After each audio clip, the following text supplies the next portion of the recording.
Sarap nito. Sarap.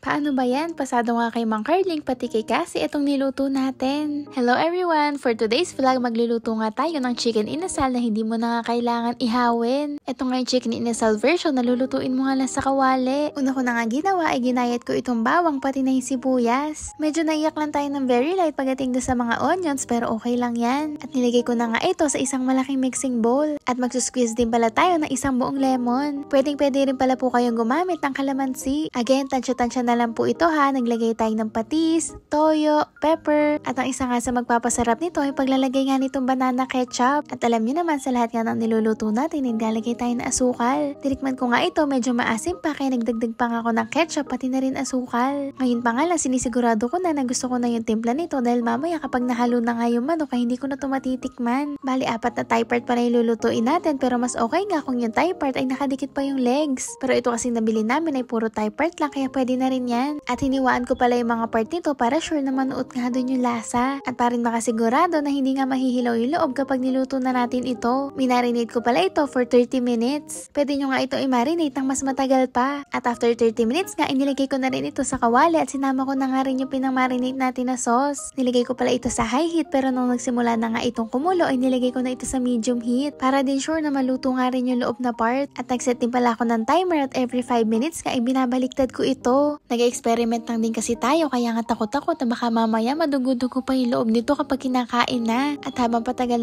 nga natin itong niluluto ay napapansin ko nga yung kulay ng ketchup ay nalipat na nga dun sa manok. E pag tinitingnan ko nga ito ngayon parang hindi nga ito chicken inasal, parang nagmumukhang afritada. Inorasan ko rin pala ito at nakaset nga ito for low heat ng 20 minutes. At after nga nung naisinet ko na ito sa high heat, medyo kumunti na nga rin yung sauce niya at naisip ko nga na parang gusto ko rin itry kung ipiprito nga natin ito after. Kaya naman nagpapainit na nga rin ako ng mantika nung time na to. Pero isang chicken na lang muna inilagay ko dahil itatry ko lang naman. At ang ending, ayun nga, medyo nasunog yung ating chicken. Buti na lang, isa nga lang din yung tinry ko at hindi nga rin nasunog lahat. Hindi naman siya super sunog pero yung part nga ng balat nito ay talaga nasunog ko. Pero in fairness, nung natikman ko naman ito, okay naman yung lasa niya. At ito nga, kakatikim natin nung una ko nga na prito ay nakalimutan ko ng hanguin itong 3 natitira pa. Saktong-sakto, hindi pa nga rin ako nagdi-dinner at gutom na rin ako. Hindi nga siya yung normal na itsura ng chicken inasal, yung parang color brown na medyo sunog-sunog dahil ito nga ay parang red-orange. Pero basta chicken inasal pa rin yung itatawag natin dito, walang makakapigil sa akin. Excited na nga rin akong tikman ito at syempre sasabayin na rin natin ng kanin. At dahil natikman ko na rin pala itong kaisa-isang pinrito natin na medyo nasunog pa nga, yun na rin yung una kong tinikman. Masarap naman ito, parang fried chicken, ganon. Pero itong isa na pinakuluan at pinrito nga natin doon sa pinang-marinate nating sauce ay sobrang sarap. As in, hindi nga lang yung balat yung malasa, pati yung loob nga nito ay juicy. Medyo nahirapan nga lang ako sa pagkain nito dahil medyo mainit pa at kakahango lang natin. At kung katulad ko nga kayo na mahilig sa mga matatamis na timpla ng pagkain ay for sure magugustuhan nyo to.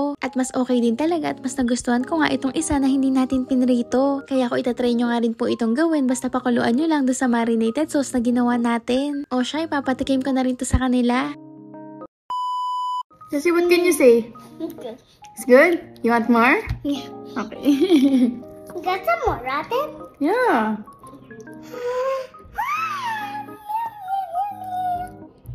Hindi, kasi ito tinry ko iprito. Mas masarap to. Ano ba itong ginawa mo?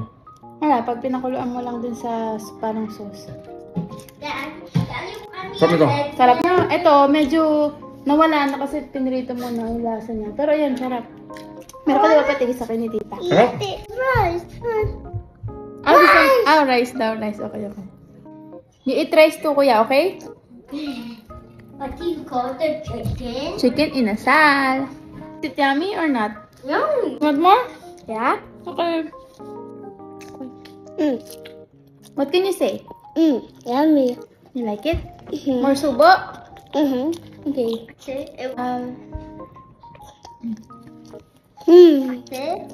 Grabe guys, itong isang chicken na to, dapat kay tita na talaga to, itong last one na natitira. Si Cassie, hiningi pa, kakain na naman daw siya. Grabe, sobrang takaw ni Cassie ngayon, pinakain ko na kanina, sinabayan ko kumain. Tapos ngayon, nanghingi pa ng chicken kila tita. At ano na nga, ay, mahulag pa.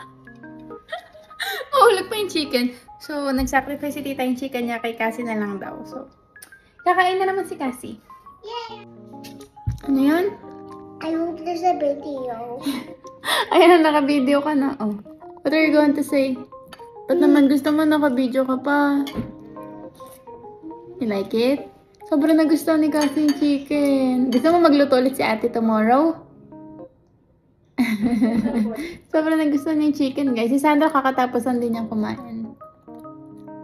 Say bye-bye. Bye-bye. Enough na sa video. Say bye. Gusto mo naka-video ka? Bye, guys.